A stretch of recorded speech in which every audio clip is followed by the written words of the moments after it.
Hello, fellow college instructors. This is Tom Skeen with Teaching Writing in College, where the driving question is, how can instructors in higher education leverage theory, science, pedagogy, and craft most effectively to help their learners with writing? And I am excited about today's episode. First, I just want to give an accountability update. It's just an update on what I've been doing in the classroom to try to improve my teaching. And a lot of it has to do with the coaching persona. So a few things that I've been doing that I think help with that. One is I want students to remember that what we do in English 105 also can be used outside the classroom. So we keep doing this. I have them as kind of a catchphrase or a kind of a tagline for the class. English 105 is the, and I have them say, they'll say practice or they'll say rehearsal, and everything else is the performance. And so it's really kind of nice to hear that from them, just that English 105 is the rehearsal and everything else is the performance, because what we do in English 105 is just meant to get them ready for things that they do elsewhere. Another one that I've been talking about quite a bit is good form. And when I'm doing that, I'm thinking about, I compare what we do in the classroom to what I do on the exercise bike. You know, my trainer that I have there on my iFit app on my Nordic Track exercise bike. His name is Gideon Akande, and he always reviews form on the bike. First position, second position, third position on that exercise bike, and two of them are standing, and one of them, is kind of, the third one is kind of leaning forward. The second one is kind of standing a little bit taller, and the first one is in the seat. But those three positions, he uses those a lot. And he always returns to that. And, during the workout, he'll say, check your form, check your speed on the bike, because he does different speeds and things like that to mix it up a bit.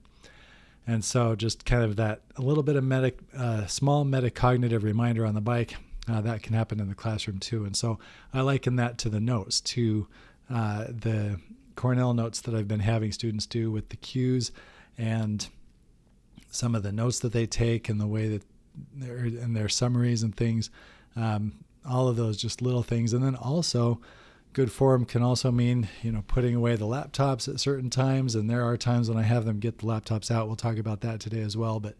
But just that little sort of metacognitive reminder about the learning, just like on the exercise bike, it's about the exercise to get the most out of each session.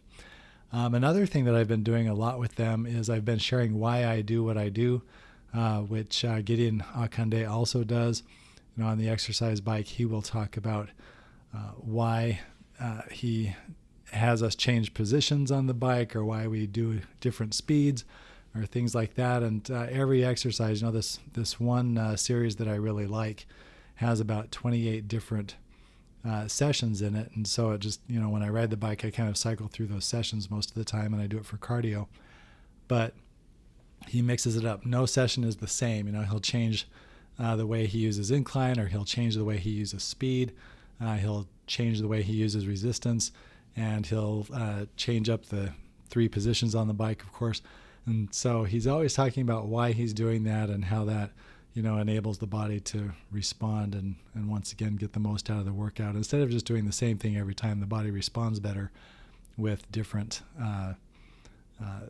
parameters. And that's called the well-rounded workout. That's the name of the series, the well-rounded workout series. And so in the classroom, I talk about things too, why I want to emphasize, vocabulary behind English 105. The vocabulary about writing, learning about writing is accessed through that vocabulary. And so I'll pause and we'll talk about that from time to time. And sometimes the activity, I might have a short one where I ask them just to define one of our terms that we've been talking about. Or if I introduce a new one to them, I'll have them define that term in their own words at the end in their notes. And there will be a cue for that definition of whatever it is, and then what they feel like the definition is, just so that they can internalize it. And so I'll tell them why I'm doing that.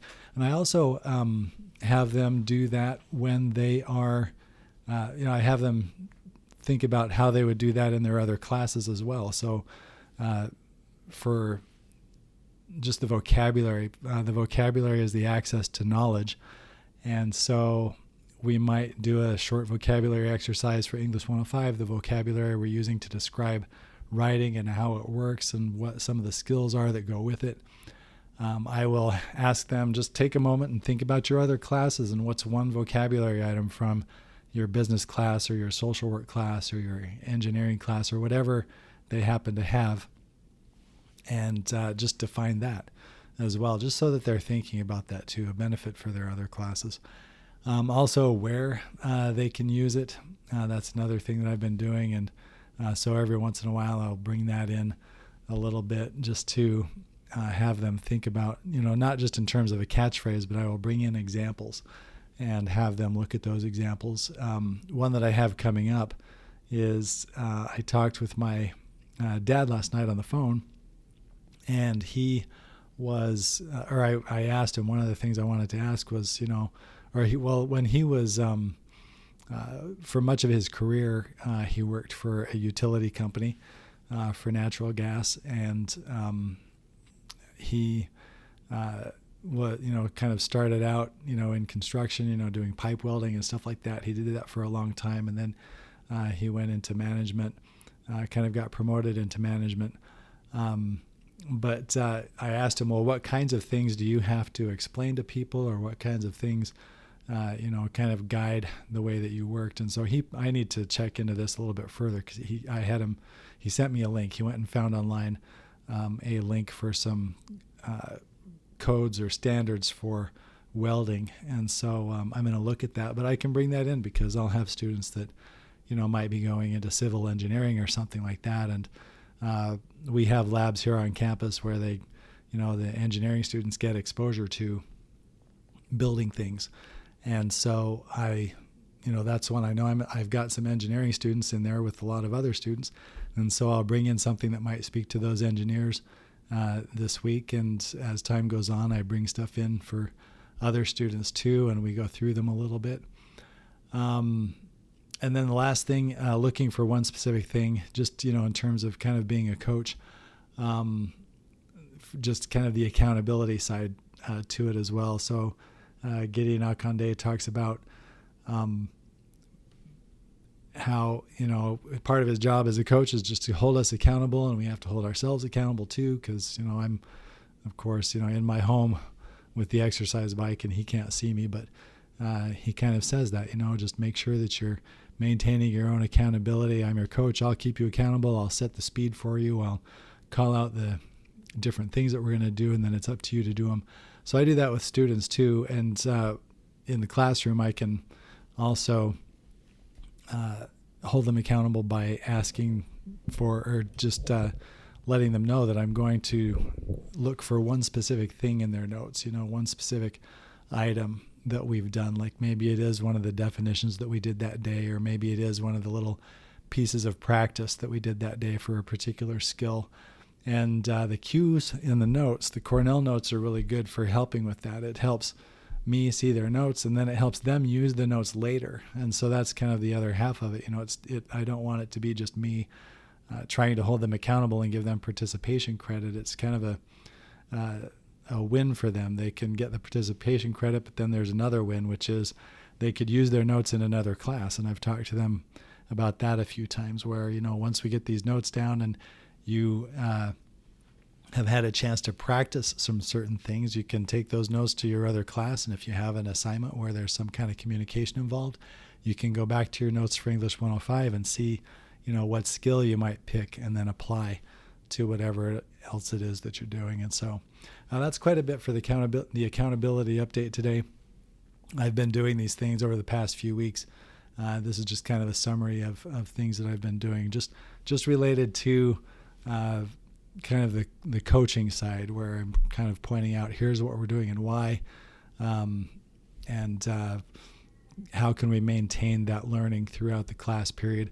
My goal is to sustain this through the course, because I get to the point, after some time has gone by in the course. So like right now I'm about 5 or 6 weeks into my semester, and most of my career I've assumed, okay, I can just assume that, everybody knows that the idea is that you take notes, and students are responsible for their own notes. I can assume that they're going to do that, and I just kind of let it go and I don't say anything. But when I am doing some of these workouts on the apps that I have, the trainers don't do that. They don't stop and encouraging people or explaining how something works. They don't stop saying, well, this is what some of the benefits are going to be for you, or they don't stop saying, how can you push yourself just a little bit harder, all of those things. They keep doing that. And so that's something that I've wanted to do this semester, and I think that would be a really good improvement in my teaching. So there's the accountability update. An AI update as well. This is something that I'm really happy about. I've been doing some things in class with AI periodically. I've been trying to do something at least once a week, sometimes maybe a little bit more. Sometimes it's a brief thought exercise, maybe 5 or 10 minutes. There have been a couple of times where I've done, something a little bit longer, like, 20 or 30 minutes with it. But some updates there. I've done things like bring in 2 samples and which one was written by AI. I brought in the sample descriptions of my kitchen that I used here on the podcast a few weeks ago. And I just, had students read those and just, which ones are written by AI. I've also had them do a little bit of experimentation with AI from time to time. But mostly I've been doing some critical thinking kinds of things, like believe it and doubt it. Author credibility goes up if the reader thinks AI played a role. And so that believe it and doubt it is a really great classroom exercise. And the way that I learned it by using the Ramage, Bean, and Johnson textbooks, Allen and Bacon Guide to Writing, and Writing Arguments. So I used those a lot earlier in my career. And one of the things that they do is they have this believe it or doubt it exercise. I think I've mentioned it on the podcast before, and I can never remember if it was Peter Elbow or Donald Murray. Somebody used it, but I know that John Bean has it in his books about, teaching a little bit more generally. And it's a really great critical thinking exercise. If you're talking about a topic, it's a really great way to have a conversation. So what you do is you have some sort of debatable statement like this. In my case, author credibility goes up if the reader thinks AI played a role. And then you have a kind of a T-chart with the believe it column and a doubt it column. And you ask students to find reasons to believe that statement and reasons to doubt it. And on the basis of that, you can have kind of an in-depth conversation that gets at a couple of sides to whatever the issue happens to be. So I've used that before, with topics that students might write about, if I've been teaching argument or something like that. But eventually, during my career, I figured out that, I can also use those to spend some time thinking critically about writing itself in the classroom. And so that's what I've done here. This is more about writing. It's about author credibility. It's not about, whether social media are the new drug or something like that, or, things of that nature. Instead, it's about writing itself. So author credibility goes up if the reader thinks AI played a role. And I've done that with them. And now that you've written something, do you think AI could write a suitable passage? And I'll get to that here again in just a few moments. But that's one that I want to do with them because we've written a rhetorical analysis now. And I'd like them to go back and maybe try to write one with AI and see, how it's different or how they could use it to get the results that they got for their own that they wrote. Which leads me to my next thing, which was, where is it? Maybe I'll come back to it. Just briefly, let me say that I feel like I had some really good success with learning, even though, AI is so present in everything that we do. So I just had some rhetorical analysis. Final drafts come in, and so I've been going through them. And I think, most students didn't use AI to a large degree. And it's very different from last year.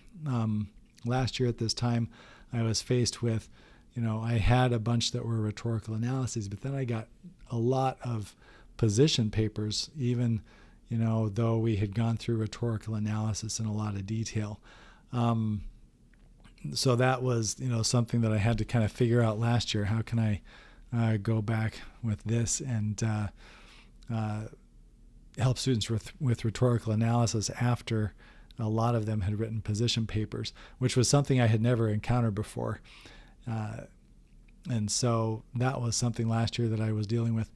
Another thing I did do last year, which might have been part of it, was that I had students write things by hand. And so I usually would give them opportunities to write parts of their rhetorical analysis in class, but I had them handwrite those in their notes.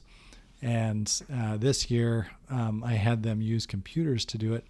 And this year I was also much more, we spent a lot more time talking about AI, and I was much more upfront, about AI with, specific and clear policies about cognitive offloading and how, that's not what we want. We want the learning. And so and then the coaching part, I've been very explicit about that as well.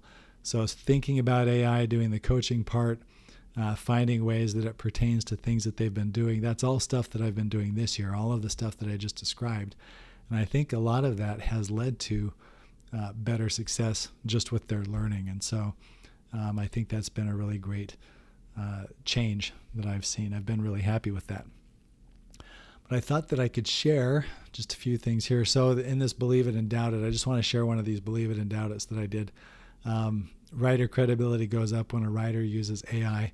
Reasons to believe it, reasons to doubt it. This is what my PowerPoint slide might look like, or what mine did look like. This was one of the things I did about AI here.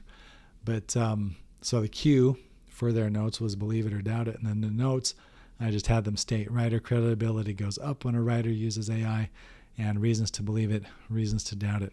And when I did this, do I have that in my notes? I don't. I have another example. Sometimes I have them do these kinds of things in a group. I'll have to show that in a few minutes too.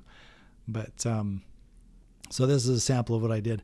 And I got this idea simply from something that I found online. It was something, right now I can't remember where it was. I either heard about it in a podcast, it was referenced in another podcast, or it showed up in my social media feed somewhere. But there's this research that was done in the journal called Computers and Human Behavior, Artificial Humans, and it is done through Elsevier. And it's here's the title of the article: News Bylines and Perceived AI Authorship, Effects on Source and Message Credibility. And it has the researchers listed there. This is a screenshot. If you're listening, this is just a screenshot of the academic article that I found on this. And it was published. Did that make the screenshot? I can't quite remember. Somewhere. I'm sorry to say I don't have that on here. But the title, once again, is News Bylines and Perceived AI Authorship, Effects on Source and Message Credibility by Iangia, Alyssa Appelman, Mu Wu, and Steve Bien-Aimé. I hope I said those names right. I apologize if I didn't. But they are scholars in communication and communication studies, and they are listed there at Lehigh University, University of Kansas, and California State University, Los Angeles. But they have the abstract there, which generally says, in their experiment, that if readers perceived that AI played a role in writing something in the news, I'll just read this line. When readers thought AI contributed more to a news article, they indicated lower message credibility and source credibility perceptions. And so, after students and I did the Believe It and Doubt It, I just showed them briefly this piece of research and read the abstract with them on it. And then I also had this cue in here because we were getting ready, or we were working on the rhetorical analysis at some point.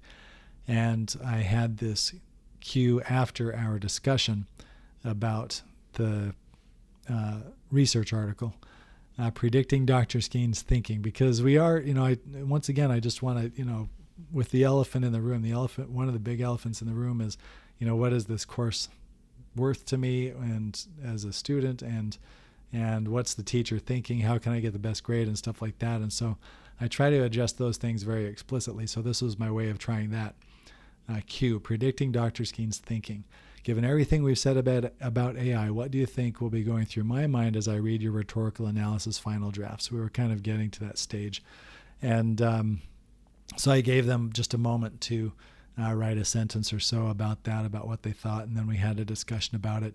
And in their discussion, there were, because they, could remember the things that we had done and talked about, and so things would come up about whether or not they learned and stuff. And so I tried to steer the conversation that way, because that is, what I'm hoping to see is just their learning in there. And I had some ways already that I had told them about that as we were writing the rhetorical analysis. Some of the ways that I wanted to identify their learning was, through their definitions of skills, rhetorical skills or rhetorical strategies that they were using to analyze the artifacts that they were writing about in their rhetorical analysis.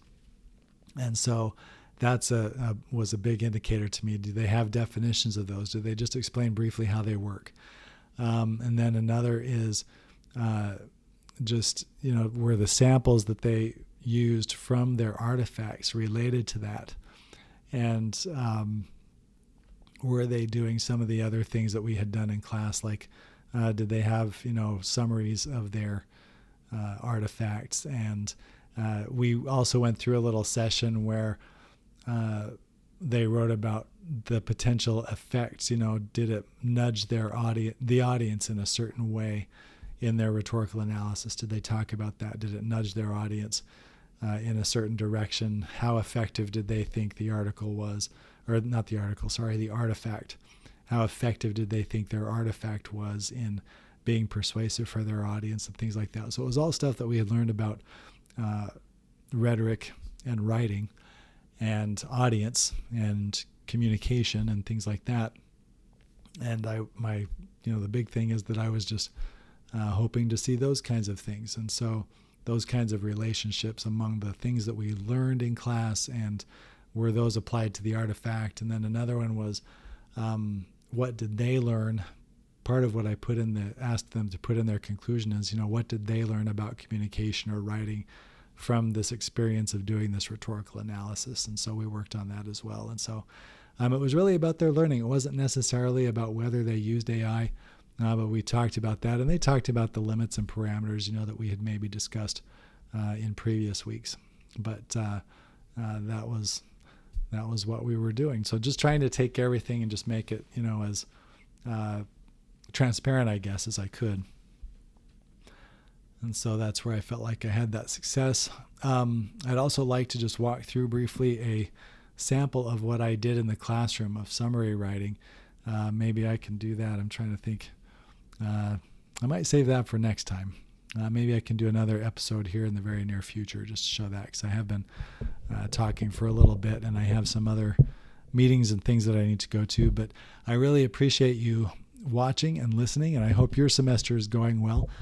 And once again, the socials are just email is teachingwritingincollege@gmail.com, Facebook, Teaching Writing in College, Bluesky @teachingwriting.bsky.social, YouTube is @teachingwritingincollege, and Mastodon is mastodon.social /@teachingwritingincollege. And so I hope everything's going well with you. I've kind of just given a blast of some of the things that I've been doing, so I hope this is helpful to you. And I'll share that one about summary writing, which was something that I used in the rhetorical analysis with students very soon. But I really appreciate it, and I will talk to you again soon.